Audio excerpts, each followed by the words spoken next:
What if you could sit down once a week with a colleague who's a flat-out warrior? This colleague wasn't a stud in dental school. He struggled. He returned to practice in his hometown, an area once labeled by USA Today as the second worst place to live economically in the United States. And this very same colleague went on to establish an historically successful general practice known worldwide. What if you knew someone that wanted to take you by the hand and show you everything you need to know, from treatment planning to leadership, to maximizing your journey in dentistry, or just life? You ready to be inspired? Welcome to the Lionhearted. Hi everyone, Dr. Steve Rasner here. Welcome back to the Lionhearted. What seems to be my theme in the last couple months, bringing you a live podcast this week from sunny, well, it's actually cloudy, Tampa, Florida. So, because if I don't do it, there'll have to be a rerun, which I've only done one time ever since 2018. So listen, first of all, thank all of you that continue to download and make me feel like these podcasts are relevant and impacting you.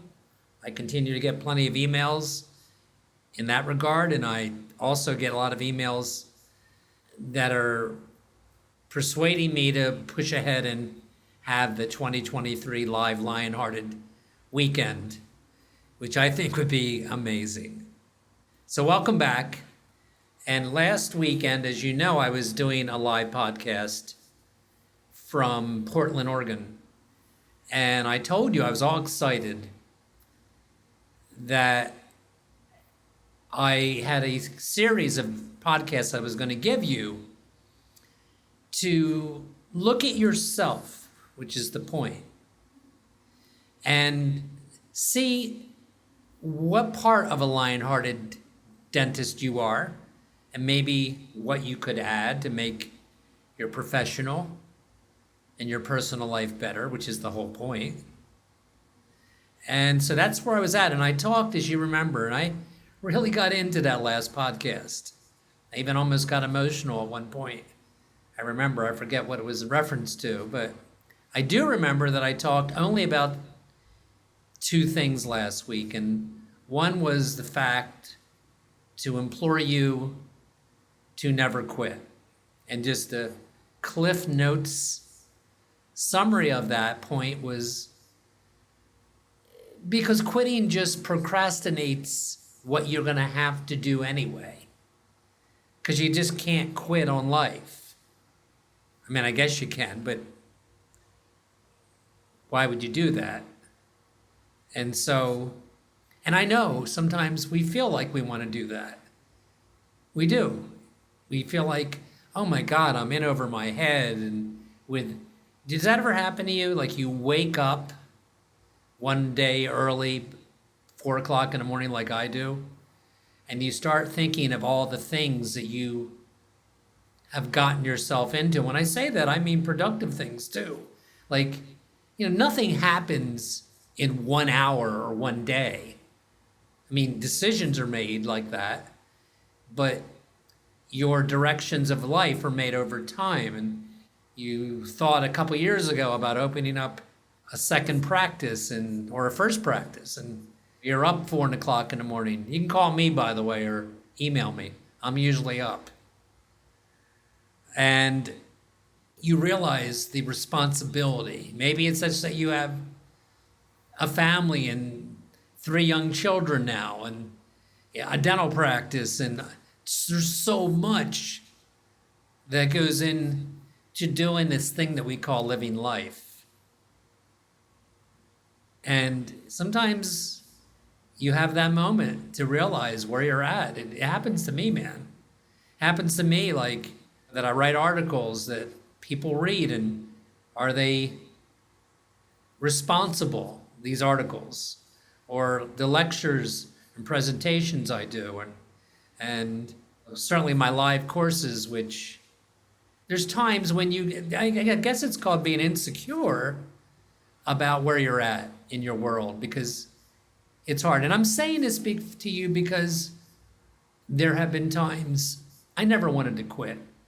Well, there were things I haven't shared with you yet that maybe I was damn close. Anyway, it's not an unusual phenomenon of people on a track to be somewhere in life that's requires a lot of investment of time, work, and energy. And that's all of you.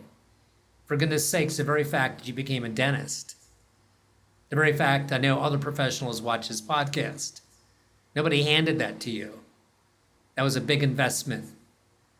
And I know there's been a lot of doctors I've met. It's one of the advantages of being a little bit in the public over the last 20 some years. I get to meet lots of you. And I've heard just about every story you can think of. And it would inspire you to know that many people go through challenging times and still come up way on top.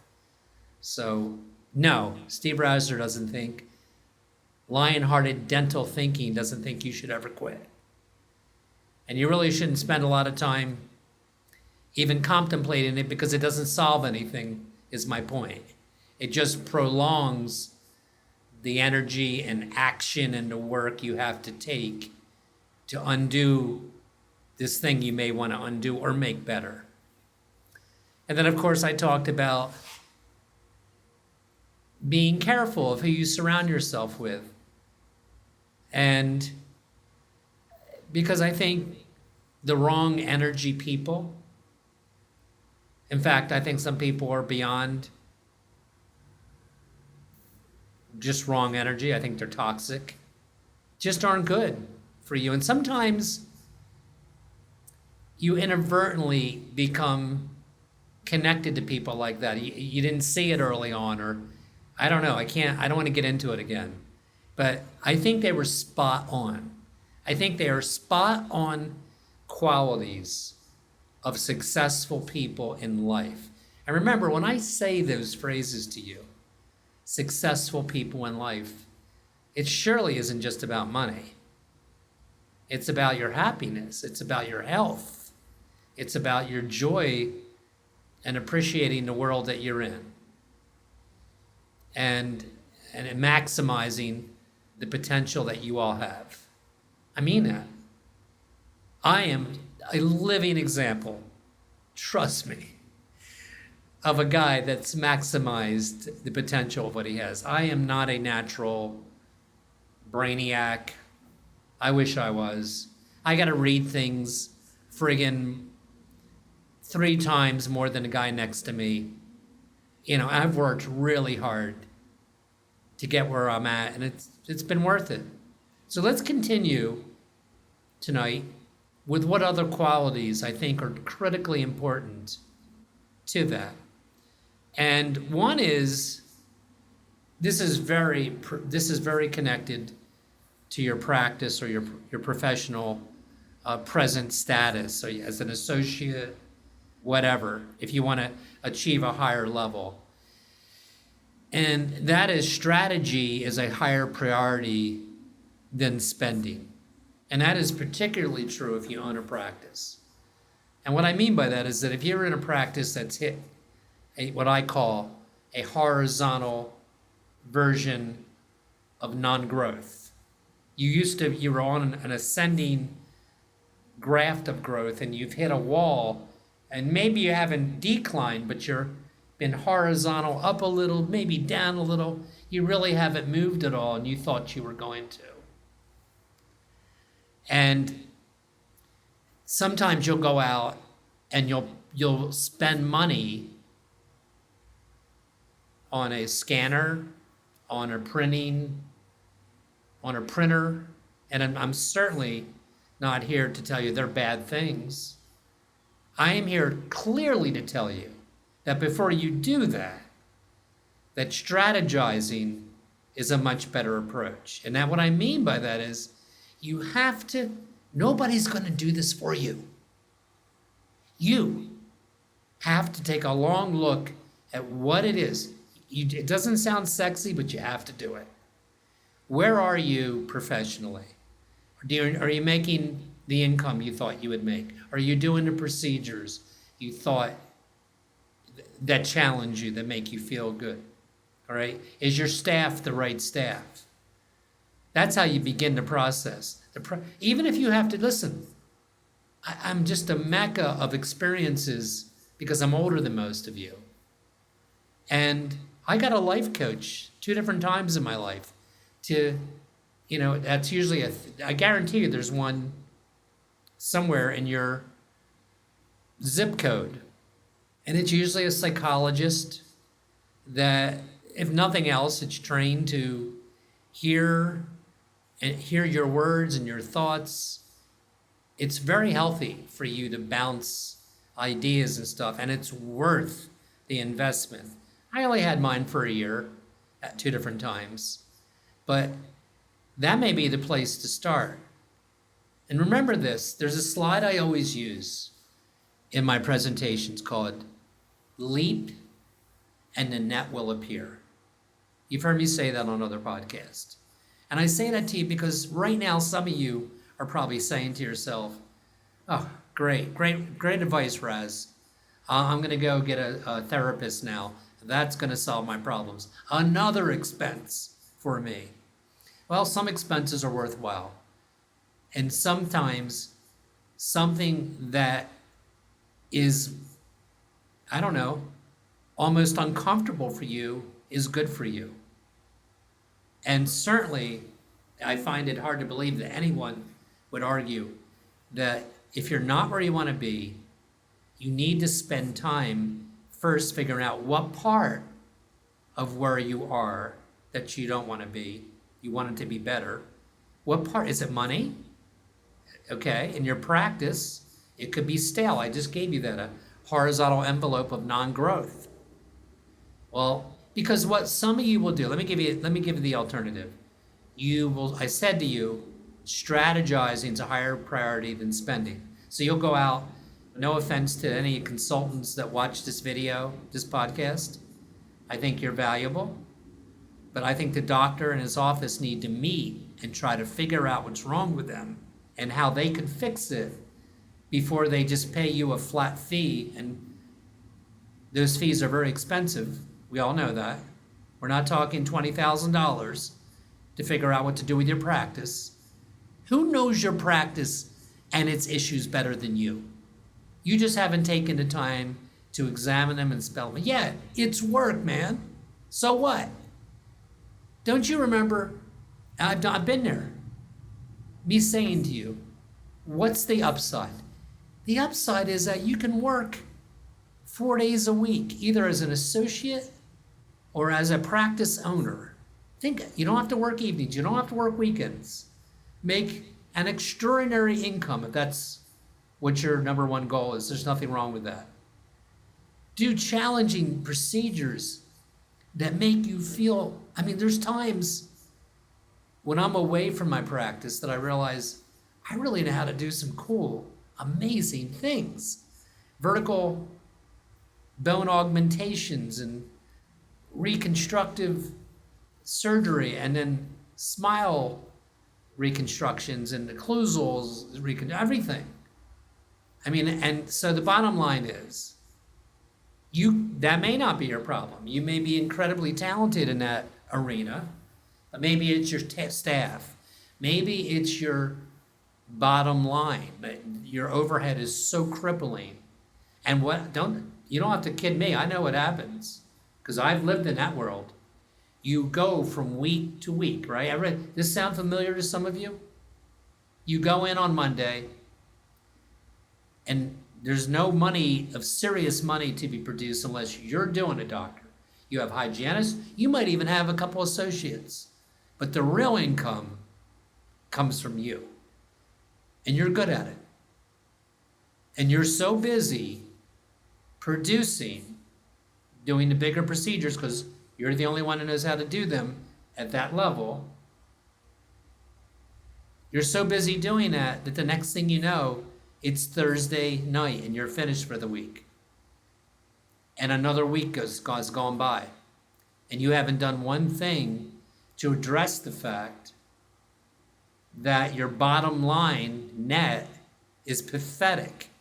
It's 20% or less. Do you hear me? Can you tell that I've lived in that world? Not long, fortunately, but I have. Fortunate enough that I can share it with you. I know what it feels like. I know what it feels like to not be sure where the revenue will come from next week to cover payroll. That's why I can talk about it with such authority. And so strategizing, and really the real truth in strategizing, I've dedicated many podcasts to this, is running effective meetings with the key members of your staff. And then you have to be brave enough to make changes and care enough. Don't waste, because that's what will happen. You can function on a very dysfunctional level. You can do that. You can do nothing and go ahead and continue to not accumulate any retirement money and feel pressure every Monday morning or Sunday night. God, I've lived all of that. And I want to keep focused here tonight. But I've said it before. I mean, one of my strongest cornerstones for a young Lionhearted dentist is having the discipline to live modestly those first 10 years. I mean it. Saving, accumulating money, staying out of significant debt. Again, it's the second time I've said this tonight, but it's not sexy, but it's the right thing for you to do. You don't want to find yourself in a situation, which many of you are in, where you work to pay your bills. And if that is the truth, if that is your situation, then we have to strategize with you, and you can write to me. How can we undo that? And I think I said, unless you're really, really up there, I don't know what the right age, I'm not going to get yelled at here. Almost all of you can reverse that pattern. They can. So, strategizing is a higher priority than spending. That is the third cornerstone I wanted to share with you. Another one, a very important one, is for you to have goals. And I know some of you might be saying right now, oh, brother, I got another goal setter in front of me. I wish it wasn't true, but it is. What you should do, I'm not going to spend a ton of time on this because I'm not the authority on it. I can just tell you I did it.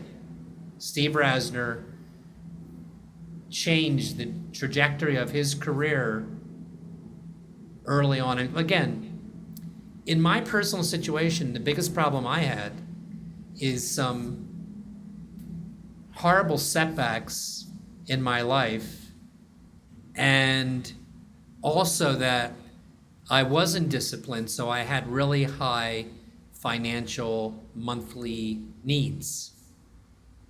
And so I had two things happening to me. So I actually was pretty smart about what I needed to do to get to the next level. And always my goal for me, I know this sounds ridiculously not profound, was to be happy, to feel less stress financially, happy in my personal life, happy in my professional life. And so you have to have goals. And I would just tell you, you should Google goal setting. There is a myriad of books that will take the time that I don't want to take. But I can just tell you this. I do remember one thing about goal setting, and it's that there's something called the SMART principle. So it stands for having goals. It's an acronym that are specific, that are measurable, that are attainable, that are relevant, and are bounded by time. That's where the acronym SMART comes from. So for example, and if you think about it, guys, this is not nuclear science, it's pretty basic. You can't say, Oh, I'm going to lose weight next year. Now you got to say, I'm going to lose 20 pounds in the next 6 months. I'm going to start going to the gym 3 days a week, and I'm going to do that over the next 3 months. So your goals, you'll read a lot of books. For me, I did my goals every 3 to 6 months. I did not go out further than that. So for me, it was stuff like I still do them, by the way, have an article published. To be honest with you, one of my goals last year, it's a minor goal, but was to change the intro to this podcast. You heard me say it.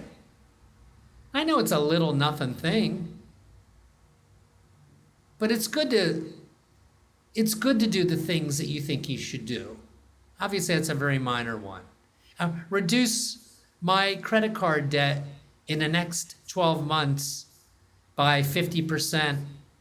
See, notice I'm saying doable, attainable things. I didn't tell you to lose 100 pounds.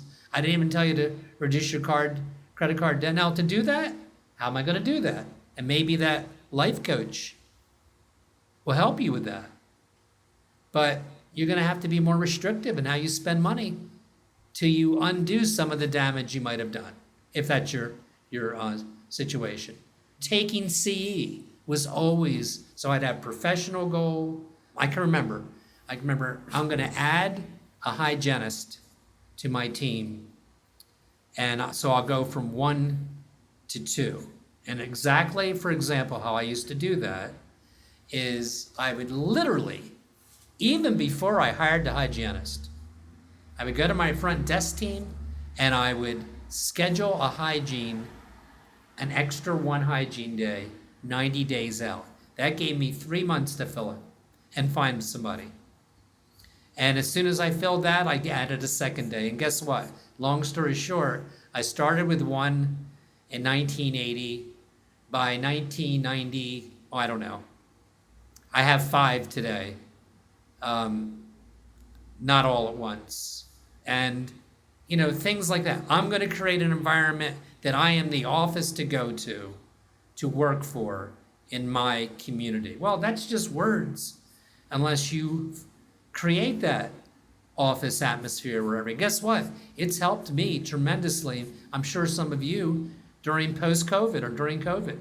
I know everybody in the world has problems finding employees. I haven't found that to be the case. And if you want to know the number one reason for that, I like to tell you it's because of my charming, happy disposition all the time. Nah, I'm not sure that's even true, first of all. It's because I've hired the right people and always put a lot of work and effort into that process. I hired very proactive, positive, professional, consummate professionals. And I've been very fortunate to do that early enough in my career that when others come in, they can palpate, they can feel, from the hygienist to the front desk, to the sterilization assistant, to whoever's in my office, they're a bunch of superstars. And I mean that, they're competent and they want to work with each other. I mean, leaving my office would make them sad because my office constantly is doing stuff outside the office. And I think that's fine. I love that. So let me just back up for a little bit. So today so far, I've told you that strategy is a higher priority than spending. And the next thing I told you about having goals. And it's not upon me to lay out everything you should do for your goals. You can write to me. I can show you what I used to use. I would do it every 3 to 6 months. And by the way, the biggest thing I do want to tell you is you have to write them down. You have to write your goals down. Because if you don't write them down, they will never, ever be realized. That's a fact. So it's easy. You write them down. It's fun, actually. You go back and you look. It's wonderful to watch yourself evolve and ascend to things you set out to do. You could say, I'm going to get a fellowship. That was one of my goals in the Academy of General Dentistry.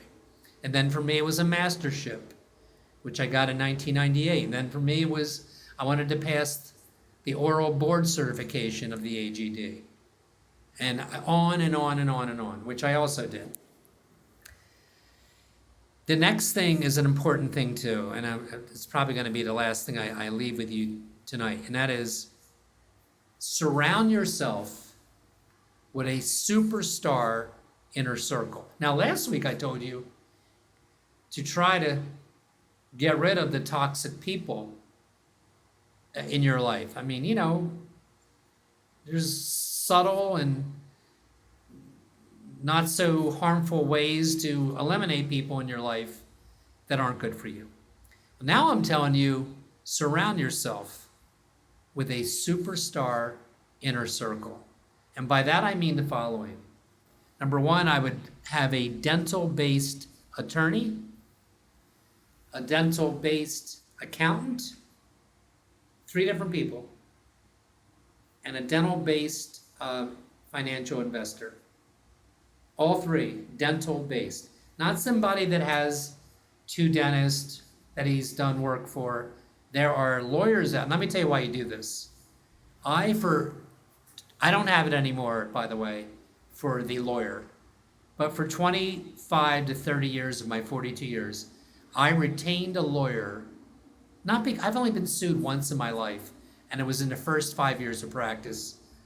And I don't want to go into it and act like I'm above that and I should never be sued. It's not that. I took a lot of courses, by the way, in how to protect ourselves legally with proper documentation. I mean, there's an answer for everything if you have the energy and want to do it. But the guy that sued me got malignant hypothermia. He developed malignant hypothermia in my office, which is beyond the scope of this podcast. I didn't cause it, but I thought I did because I gave him a shot, and that's when he developed his symptoms. But you have to have the gene, or I don't know it fully, but he didn't know he had malignant hypothermia, and it sparks high temperatures and muscle damage, and he lived and everything was fine, and I got sued. That's the only time. That's not why I had a lawyer. There's a lot of, what you want to do is become this great clinician, this great communicator, which helps you not only with your patients and leads to yes and case acceptance, it helps you very much in your community. It helps you with your staff. It's another reason that the average staff member with me has been with me 20 years. And that's 20 different staff members. They haven't all been with me 20 years, but it averages out that way. So that's what you want to focus on. And you don't want to focus on the things that you really can't always control. So a patient wants their chart, but they owe your office money. A staff member, ironically, is giving you problems and, I don't know, wants to sue you for termination or something, or you want to know if it's legal to do this or that. So what I did is I found an attorney that used to be on the board of dentistry as their attorney. So I don't know what it's like in Europe to my European colleagues or those of you around the world, but I would assume that in the legal body that looks at dentists, that tries to protect the public from physicians, anybody with a professional license, they must have a lawyer. And some of those lawyers leave that position after years and go private. That was my target that I wanted to find 30 years ago, and I found one. I missed the guy. I used him until he retired. And look, sometimes I went through 2 or 3 years and I think it used to cost me $2,000 a year, to retain him. And it was worth every penny for the freedom of mind. Anytime anything remotely happened, and I don't mean, again, a patient threatening to sue me. I don't mean that. A patient, whatever it was, I wasn't sure how to handle something. I would consult with Anthony. An accountant, absolutely need an accountant that's dental based, and also tied directly to that. And some, by the way, some firms have both together. Some can have an accountant, and an investment division in the same thing. There's many well-known ones across the United States.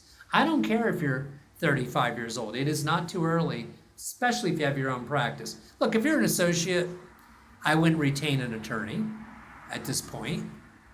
But what you don't want to do is find yourself, I don't know, 10 years into practice. And because I don't think I know too many people, too many dentists that haven't been at some time threatened by an unsatisfied patient. Guys, it happens to all of us. And you want to know the truth? You could be the best ethical clinician in the state that you're in or in the country you're in.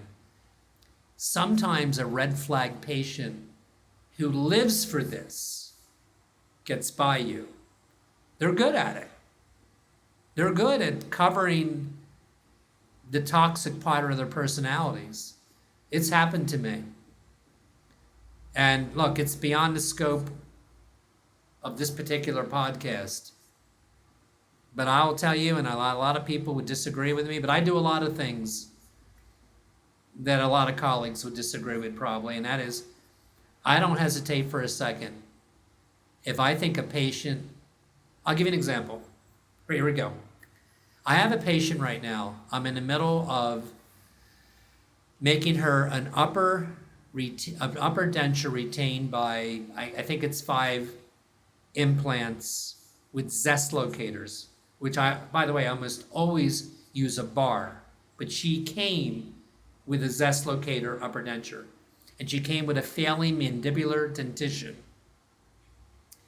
And she lost her lower teeth, and we placed 4 or 5 implants, and we're doing a bar implant retained overdenture. Very common treatment plan in my office. I like it. And smooth as can be, the lower case, but her upper,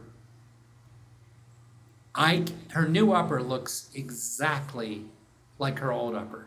I just can't tell the difference.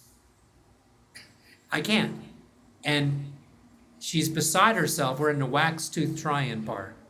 And I made a note to myself this weekend, if I can't get her happy at the next visit, we're going to use her old maxillary retained, which has some worn teeth. Maybe I'll suggest changing those teeth.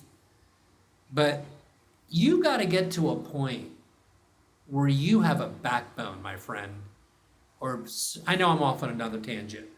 Or patients will bury you. They will, and to me, sometimes it is just worth it. I don't care that I took impressions. I don't care that I've had 3 visits regarding her maxillary denture. I'm fine with her lower. Sometimes it's just not worth the aggravation, because there's some people, we're in a people business, right? Some people you just can't make happy, no matter what you do. So certainly been more than one occasion where I've given the patient, or it's usually an upper denture, by the way. It is. Where I've given their money back, and you better have a form that they sign. And if they don't sign it, that releases you of any more responsibility, then they don't get their money back. It's that simple. Anyway, it's getting late. Oh my God, I'm 35 minutes into this. I'm going to talk to you next week about some more cornerstones, and I'm going to probably start with the one that says, push yourself to discomfort if you really want to succeed.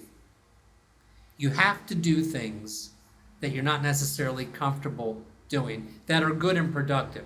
You don't want to do them because it's not in your wheelhouse, even though it'd be good for your business or even good for you.